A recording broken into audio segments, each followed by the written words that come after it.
Next up, we have the view of campaign 2012 from the right. And we got Chip Bok, Scott Stantis, and Nate Beeler taking their best shot at Barack Obama and the Democrats here. We've got Nate Beeler, who was introduced earlier, but I will point out that he spent many years here as the staff cartoonist for the Washington Examiner and just moved this year to the Columbus Dispatch. And on the far end, we have Chip Bok, who explains that my cartoon career was conceived in anger at Nixon. I'm quoting Chip here. By the time I graduated from college, he was gone, but I soon learned that there were plenty of transferable targets. Chip has worked for the Clearwater Sun and the Miami Herald, but most of his career has been with the Akron Beacon Journal. He left the Beacon Journal after the 2008 election, and now Chip draws and writes for Blockbuster.com. Bokbluster, third try, and his .com. And his work is syndicated nationally by Creator Syndicate with creators. Chip said, "It was either Churchill, Twain, or Joe Biden who claimed that a man who isn't liberal when he's young has no heart, and if he's not a conservative when he's older, he has no brain. My career path has been laser-like from no brain to no heart." Scott Stantis. Since September 2009, Scott Stantis has been the editorial cartoonist for the Chicago Tribune, filling the spot left vacant for nearly a decade by the death of Jeff McNeely. His work is syndicated to well over 180 newspapers and has been featured by Newsweek, U.S. News, and World Report, the New York Times, the Los Angeles Times, CNN, CBS This Morning, and Nightline. He has been a staff editorial cartoonist for the Commercial Appeal in Memphis, Tennessee, the Arizona Republic, and the Birmingham News. Stantis began Prickly City in 2004, the character-driven conservative political and social commentary that runs in the comic pages. Gentlemen, the floor is yours. Thank you. Thanks. Can I go up there? You can. Yeah. I would be better able to read my own captions. My name's Chip Bok, and I'm from the wing of the right wing that does not wear blue blazers. I am probably you would all consider a little bit to the right in my views. I consider myself to be a classical liberal, which most people call conservative, and that's fine with me. I feel like my role as a cartoonist and as a journalist is to be skeptical of the people that are in power and the ideas that are in power. And most of the ideas we see from the mainstream media are a little bit to the left, in my opinion. So we'll discuss it by going through. By the way, that's Bokbluster, little joke there, my name. That's my first cartoon. And are you better off than you were 4 years ago? Yeah, we didn't qualify for food stamps then. Okay. This is Mitt's finally focusing on the economy. Focusing on the economy is racist. That's supposed to be Chris Matthews up there. And this is Obama walking off Mount Fiscal, the fiscal cliff. And it says, "And then I'll do the same thing with every industry that I did with the auto industry." And this is based on a CBO report that was released a month ago that said if we go over the fiscal cliff, we'll go into recession very soon. This is one that deals with an issue I really care about. There are a lot of things you can say about Paul Ryan, but in his initial speech when Romney announced him as his running mate, he made this point that our rights come from nature and God, not from governments. And Obama is saying his plan is un-American. And Obama had invited, you know the story, invited Paul Ryan to sit in the front row as Obama gave his speech panning Paul Ryan's economic plan. Just embarrassing. Obama has since apologized for that, but he did invite him. And he kind of did the same thing to the Supreme Court in a State of the Union address, trashing Citizens United. So I kind of like that. This is just, look, Romney's a felon. a tax cheat, and a murderer. And it's the economy, the elephant in the room. And this is kind of, the Washington Post came out with a front page, long story about Romney as a high school kid picking on another kid, cutting his hair off, being a bully. And then Newsweek came out not long after that with a cover about Obama being a wimp. And I have to say that Neil Ferguson had a cover in Newsweek not long after that calling for Obama to be defeated. Did I call him Obama? I meant Romney. Oh, this is right after the shootings in Colorado. And the first impulse of many is to blame the Tea Party. And this is Brian Ross of ABC.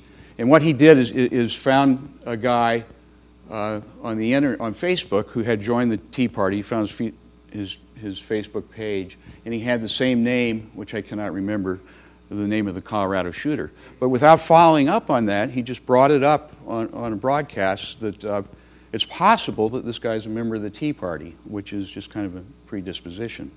So I did a cartoon about it. Somebody else made that happen. It was just Obama with his foot in his mouth. But defending it. I particularly like the elephant with his trunk and his drink. And then Bain Capital and the bane of capitalism.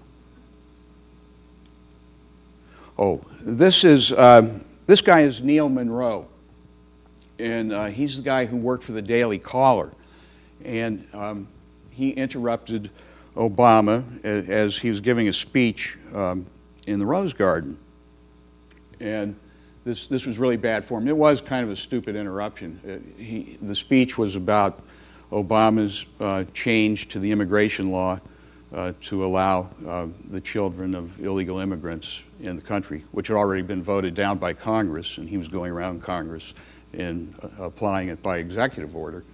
So this guy, Neil Monroe, hollers in and asks a question of something about, why don't you care about American workers, which a lot of people called heckling, which maybe it is. It's not the kind of press question you would expect.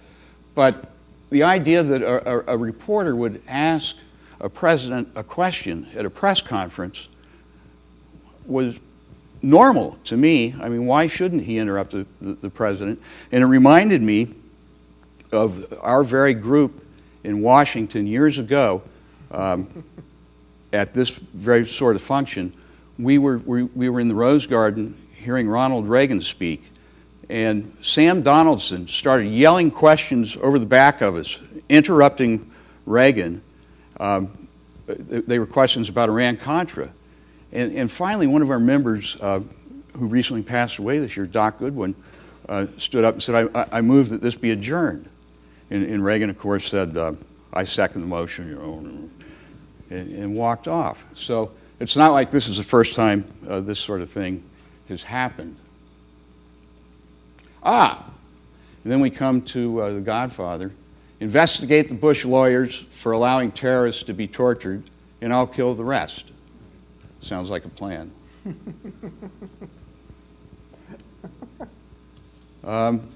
This is Obama, bully in chief, and he's saying, "Nice little Supreme Court you've got there. Shame if anything were to happen to it." And he's got Calderon and Harper, the presidents of Mexico and the Prime Minister of Canada, and hitting Harper with a Keystone Pipeline and pointing a Fast and Furious gun at Calderon. This is when the Catholic bishops sued the administration over the health care mandate, which requires them to provide contraceptives that they don't believe in and violate their conscience. And Obama says, off with his head after the election. This is Sandra Fluke. Of course, we all remember Sandra Fluke was treated very rudely by Rush Limbaugh, and King Obama came to her rescue by calling her on the telephone. So this is the unofficial transcript of the Obama call to Sandra Fluke. Sorry, Russ called you a prostitute.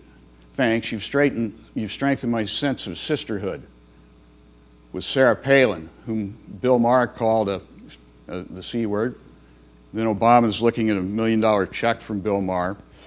And she says, and my other sister, Laura Ingraham, who Ed Schultz called a news slut. And Obama just slams the phone down. And will you be returning Bill Maher's money before you call Sister Sarah? Hello? I'm on to this Pope and King gig. This is the 2013 budget. He says, don't worry, you won't have to pay for it. Insurance will. And that's a takeoff of kind of his half-step solution after insisting that the Catholic institutions pay for contraceptives. He backed away by saying, well, only their insurance would have to pay for it. Of course, well, that's the point. And then this one, who made you Pope? And I have Obama tearing up the Constitution. And this is shortly after he made a recess appointment when Congress really was not in recess. And so that's that. He appointed 3 people to the National Labor Relations Board and a guy to Health and Human Services.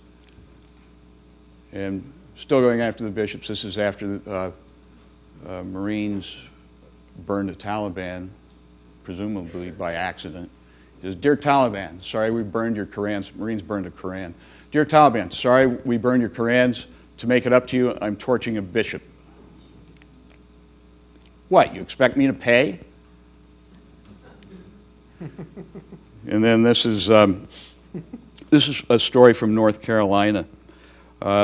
This 4-year-old girl was forced by an overzealous bureaucrat to eat chicken nuggets instead of a turkey sandwich her mother had made for her with apples and other healthy things. So he says, your mom will have to pay for the chicken nuggets, but the condoms are free. And this is just Obama and his attitude toward Congress and going around Congress, the rule of law, using executive orders excessively. It's my duty to protect you from Congress. And this is just a little fun with the squiggly light bulbs. I did this after the nuclear meltdown in Japan after the tsunami. Aren't you overreacting to the Japanese nuclear crisis? I broke one of those new light bulbs. And they got mercury and stuff in them. And then this is my last one. But this business about those who don't pay their fair share. This is Obama saying, I want to allow the half of Americans who pay no taxes to bear the burden of the other half who aren't paying their fair share. I always wondered what is a fair share, because I think we all know that we're approaching the point where half of the population pays the taxes and the other half doesn't pay income taxes. Now they pay payroll taxes. But Tocqueville talked about this. He loved American democracy, but he thought the great danger to it was when the majority finally figured out it could tax to itself the money of the minority. And just as a matter of fact, the top 1%, this is just federal income tax, pays 36.73% of all the income taxes. The top 10% pays 70%, and the top 50% pays 97.75%. So those are IRS figures. I'm not saying they're good or bad, but we do have a very graduated tax system, and I think it gets demagogued a lot. And so that's my right-wing look at the world, and I guess we'll turn it over to Scott.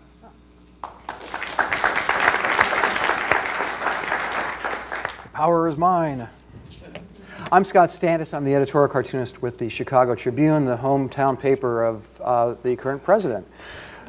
Barack Obama is the first Democrat the Chicago Tribune ever endorsed. True story. And we are a conservative paper. I'm not an endorser of this administration. I think that what we're coming up to now in this election even though I think all three of us will agree that the candidate for the Republicans is flawed, there's still the choice between what kind of America we're looking for going forward. And I'm not going to give you a speech, but I am going to show you the arc of my thinking on the issues coming into the 2012 election. This, of course, is the president who smokes or doesn't, depending on who you talk to, and he's got a pack of unfiltered spending. He says, I can't seem to quit. And this is the Republicans. They always have it's Dole saying, it's, McCain, my, Mitt Romney, turn. It's my turn. They always seem to nominate the guys whose turn it is. And frankly, I was able to cover both the Democratic and Republican conventions this year. And the Republicans, it was really disheartening if you want them to say, win. Because the average age of the delegate, for instance, was almost dead. And it reminded me, I covered the 96 convention with Bob Dole. And it has the same feeling. Paul Ryan energized them. They like him. I could not find one delegate who was as passionate about their support as our fellow member Steve Kelly was yesterday on a similar panel. So going forward, so here, of course, is Fidel Castro, who did say we're throwing out our old economic model, and Barack Obama saying, ooh, can I have it? And, of course, our national debt in 2012 topped 100.3% of GDP, so I have Zorobama the Greek, Opa, and then we dance. This was after the Republican victory that took the House of Representatives, and I love this. It says, let the honeymoon commence. I just love the look on the president's face, too. It just made me giggle. And this, of course, is the nanny state, which I think all three of us, again, can agree on. It plays into our classical liberalism in terms of being very, very suspicious of statism and the nanny state. So I have Bloomie, Mayor Bloomberg, coming down. Lady Liberty has the Liberty big gulp, and Bloomie is saying, drop it, Chubbs. And it's the nanny. This was when Trump endorsed Mitt Romney. And I'm sorry, I break me up. But Trump is saying, you had me at, I don't care about poor people. And of course, the president, true story, the general saying, we must consider deep cuts to our $70 billion green defense budget, sir. And the president's saying, and it was working so well. And there's a submarine, which is, if you look closely, is the USS Inconvenient Truth. And the voice coming from the submarine saying, strike the solar panels. I like the drawing, too. I thought that was kind of fun. The GOP, this was one of the most remarkable primary seasons I have ever witnessed in my lifetime. And I've been doing this job for over 30 years. Is they looked for anybody. I mean, seriously, Santorum? Really? I mean, they were looking for anybody. So you have the GOP elephant running madly away, Mitt holding onto the tail, saying something like this could make a lesser fella question his inevitability. And of course, he started to take some of the notions away from Santorum, including the vest, saying, what? This is the front runner. Now, honest to God, someone came up with a point yesterday. We had a similar panel, and they said, you seem to be harder on your guy than you are on the other guy. And I think because we expect our guy, or someone who supposedly shares our beliefs, to be right, and to be smart, and to be capable. And when they're not, we expect the other side not to be smart and not to be capable. That goes without saying. So when Mitt Romney goes to Michigan, and his opening joke is, I like being back in Michigan, all the trees are the right height.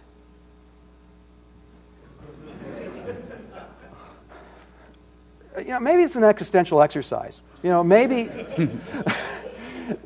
he's just an absurd, I don't know. But of course, going back to the president, this is Obamonomics and his great quote. He's crushing small businesses, which have had the lowest number of small business starts in maybe the history of the country. And he's saying, you didn't build that. I plowed it. And my case for re-election is clear, says the president. Of course, you've got massive debt, which our children and our grandchildren will never forgive us for, by the way. They refuse to address Social Security, which, again, if the numbers hold up, 5 of them are going to be supporting one of me. If you're me, it's awesome. But for the other 5, it kind of stinks. The economy, I like the free guns to bad guys for the Fast and Furious. And this is, again, Mitt Romney, and someone saying solo twister, and he's losing.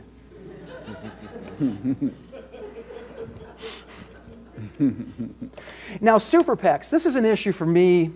I wish someone could come forward with a campaign finance law that passes constitutional muster. We may actually disagree on this, some of us, on the Citizens United decision that money is speech and corporations are people. Because you're looking now at a campaign that, when it's all over, could be over $1 billion each spent by these guys. I mean, a $2 billion campaign, that's insane. And it also subtracts you and me from the equation, because I can't give tons of money. Nor would I, if I had it, frankly. This is just a Fast and Furious, and frankly, I didn't like this. It's way too labeled, but it's the truth, and it's muzzled by executive privilege, the non-smoking gun. Okay. This was the Obama campaign. It turns out that they're spending, and they're saying, we're spending more than we're taking in, and the White House saying, and? This was Assad when the uprisings in Syria and the massacres began. The president's response seemed tepid at best, especially when Syria is such good friends with Russia and China. And the president's leaning and says, President Putin, a word if I... Putin is saying, not a good time. I'll call. Promise. And China's saying, some people have no respect for a true artist. Bravo, encore, bravo. The stock market's showing some signs of life. The baby bull market, and the president's astride it saying, forward to November so I can tax you into steak. Giddy up. And this is back to the Mormonism, kind of making fun of it. And he's just knocking on the door. There's met with and knock, knock, knock, knock, knock, knock, knock, knock, knock, knock, knock, knock, knock, knock, knock, knock, knock, knock, knock, because he's been going for this thing for 3 cycles. And finally, the Republican elephant opens up and says, okay, you win. And Mitt says, is this a good time? And of course, Aiken and his wonderful quote that painted all Republicans in such a wonderful light just prior to the Republican convention. You see Hurricane Isaac was threatening the Tampa Republican convention, and Aiken is standing behind him saying, I'm told it's not a legitimate storm. Let the humanizing commence. This was so fun to draw. Part of our job, which is awesome, is we get to draw anything. It always makes me crazy, and I do it myself. It's just having people standing there talking, you know? I mean, we can draw Mitt Romney as the robot from Lost in Space. How awesome a power is that? And this was during the convention when it first started, and Uncle Sam's considering the 2 candidates, and he says, okay, convince me, which seemed to be the mood as the Tampa convention began. This was my take on the Democratic convention, and a reporter saying, are you better off now than you were 4 years ago? And unemployment saying, heck yeah, you bet. 4 more years. And during the course of the convention, the national debt exceeded $16 trillion. And so it's always fun to take the words or phrases that the people you disagree with are using. And so the slogan for the re-election is forward. So that was kind of a fun play on that. And this was, I did a cartoon essay, which you can't look at here, obviously, and I'm not going to read it to you, so breathe a sigh of relief. But go to chicagotribune.com/Stannis and you can read it. But the slogan, the title of it is, Are You Better Off Today Than You Were 2 Weeks Ago? And having covered the thing, I don't believe that we are. So that's that with that. Thank you. And now we're Nate Beeler.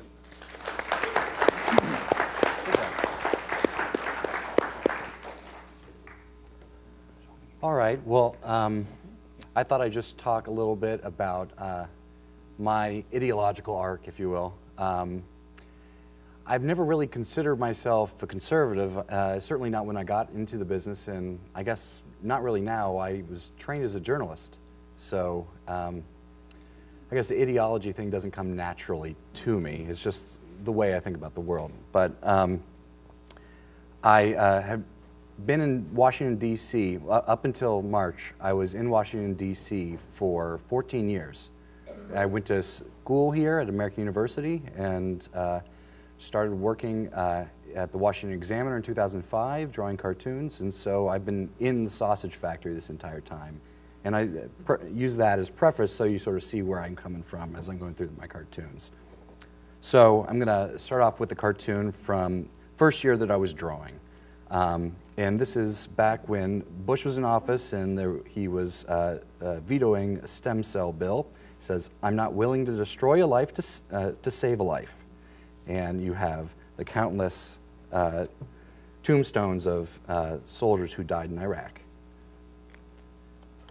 And then this is about Bush saying, hey, have you got any more scrap paper? Dealing with NSA wiretaps, and the NSA is handing him the Constitution. And then this is from 2007. This is where we're in the Iraq War. It's a giant ape atop the Washington Monument who is fending off airplanes and holding the federal budget of 2008 hostage.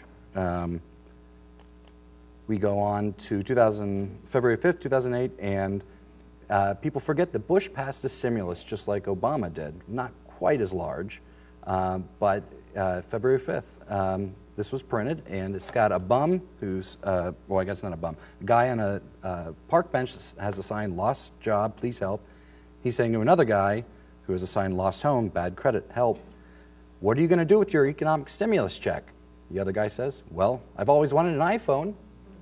Just to talk about the effectiveness of stimulus. We tried it once before the crisis, and people may say it wasn't enough, but we tried it when Obama was in office, much, much bigger, and it still didn't quite work here. Then this is in March of 2008, and this shows Bush saying, I don't think the country's headed into recession, as he's disconnected from reality. And then we go to August 1st, 2008, and it's the bridge to nowhere, and Republican Elephant is climbing over a bridge of trash that's labeled earmarks, ethics scandals, and spending. And then in September, you had Obama versus McCain in the campaign, and Obama was offering this wonderful, flowery rhetoric about change, and you had McCain who just wasn't cutting it. You know, it was a work in progress, and couldn't even compete with Obama. So, moving on, we're in the heat of the financial distress, and it's got Wall Street bad debt being trucked to the federal dump of national debt, which is as far as the eye can see. And Uncle Sam's saying, yeah, put it wherever you find room.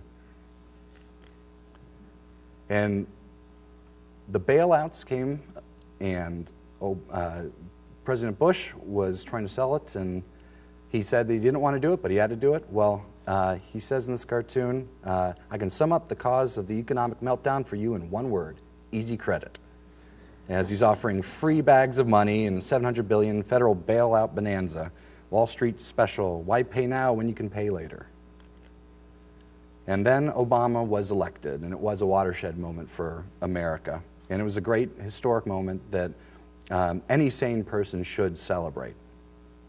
And I wanted to include those cartoons because shortly after the election, I had cartoonists come to me and, after I was drawing cartoons critical about Obama, saying, what happened to you? You know, all of a sudden you became conservative. Well, you know, it's not that I was conservative, or it's not that I wasn't conservative before, or that I was liberal. It's that I guess I just have an inherent distaste for authority. And it probably goes back to high school, being put in detention for doodling on desks during class. But that's as simple as it is. And especially when you're in Washington and you see all of Washington's excess, for me, it turned me towards libertarianism in a way, I guess. And so it always is very surprising to me when I see very progressive journalists out there, because you get to see all of the nasty stuff that goes on behind the scenes. Anyway, so we get into Obama's first term, and we can remember Bush's presidency as a presidency accomplished with Iraq, Katrina, the economy, and spending and civil liberties on this big scrap pile. And immediately when Obama takes office, they push through the $790 billion stimulus package, in which the donkey's saying, quit being so obstructionist. And they passed it through Congress, and there was a lot of pushback from the Republicans, and they had to resort to extreme measures to get it through and essentially bend the rules.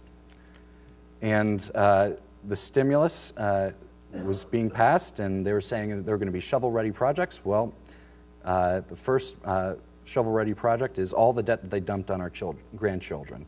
So there's a little girl off to the side of the sandbox saying, Timmy, Susie, who are buried under the mountain of stimulus debt. And meanwhile, the Republicans became born again. Praise be, mine eyes have seen the light, worshiping fiscal conservatism once again, while they've got lots of bottles of spending spent behind them. And meanwhile, Obama was talking the talk at the center, while his legs were walking the walk towards the left.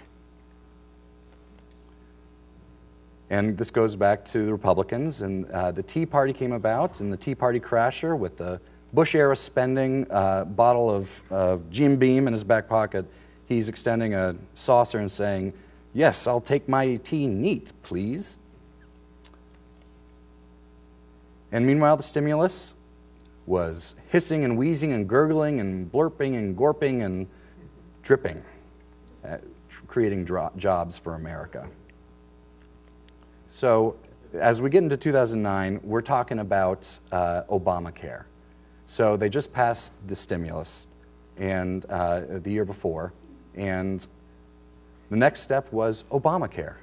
Well, okay, stimulus wasn't really working, so let's try Obamacare. And he says, universal coverage coming up. Once again, deficits. And the Obamacare mandates were actually a huge coup for the private sector. It was essentially a giant Christmas present to big insurers who are saying, Santa. And meanwhile, people are saying the government is broken. Well, it's not broken if you're getting the stimulus money and bailouts like unions in Wall Street and Detroit were. And they're saying, says you, it's broken. And meanwhile, we get to Dodd-Frank, which is supposed to be the it was supposed to keep Wall Street contained and teach them a lesson, right? If you get too big to fail, we're just going to bail you out again. So there, smack. And that was labeled reform. And meanwhile, Greece was being eaten up by their debt crisis. And this happened right around the Clash of the Titans movie release. So I have Uncle Sam chained to the same rock as Greece and saying, "Whoo boy, these special effects sure are lifelike, which I wish I had brought some popcorn." And this sort of spoke to the fact that a lot of people actually don't think that debt's that big of a deal, especially in Washington. There's a lot of people who say, oh, we can just raise taxes as we go forward or something like that. Or, debt has really never mattered all that much in the past. Well, you look over in Europe, and sure, there may be different economies, but debt certainly matters. And meanwhile, you had distractions of people believing Obama was a Muslim. 1 in 5 Americans believes Obama is a Muslim. That 1 out of 5 eats paint chips. And Obama, meanwhile, was looking a lot like Bush on security matters. I fully support the TSA's screening methods, invasive though they may be. And the Republicans took office, and Boehner became Speaker of the House, saying, I spent my life chasing the American dream, from working as a janitor, crying, to becoming Speaker of the House. And now I have to hold the line on spending, as he breaks out into sobs.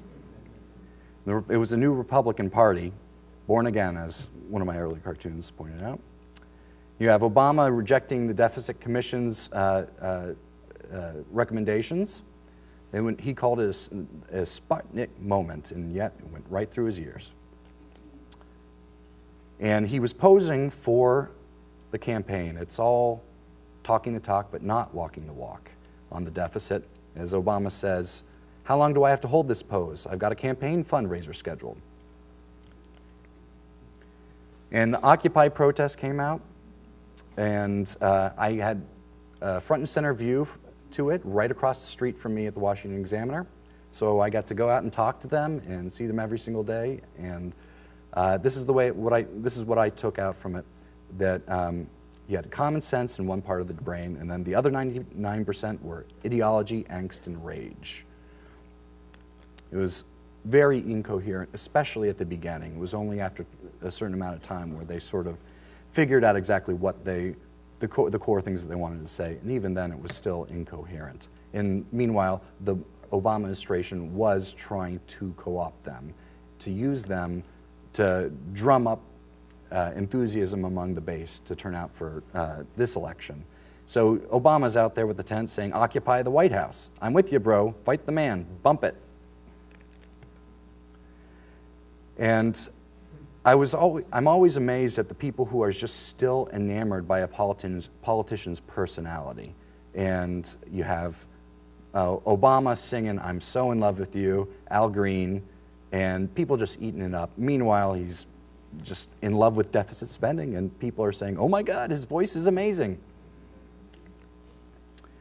And his slogan is forward, and it just seems nowadays all he's doing is blaming Bush, pointing backwards. And this summer he said, "You didn't build that. Somebody else made that happen." So I thought, well, what a great thing to tell your kids at the street corner, putting up a lemonade stand. That's exactly the kind of message we have to send to people right now. And so at the convention, you had Clint Eastwood doing the empty chair routine. Well, I had Obama saying, "Talking to an imaginary me? What nonsense," as the imaginary him is saying, "Hope, change, uniter, centrist," which is the 2008 Obama. And then, after the DNC, the Democratic Convention, I realized he wasn't giving us anything new. It was just 2008 all over again. So his prescription for the economy was, "Hope some more and call me in the morning." So my arc has always been, I guess, the common thread was a disdain for authority. And I've never liked politicians that sell themselves as one thing and end up being something else. And I guess I identify myself with, I guess, the pragmatics and people who are a little more practical. Fiscal conservatism appeals to me. And the Tea Party, I'm a little bit with Chip and a little bit with Scott. There are aspects to that I really liked from the beginning. And just like Occupy, it got co-opted by people in the Republican Party. You know, the social conservatives ended up injecting a lot of their agenda into that movement. But I try to look at my job as a cartoonist as just speaking truth to power. And it doesn't matter if it's Bush or Obama. Well, Obama's in the White House right now, so we can certainly expect a lot from us. Anyways.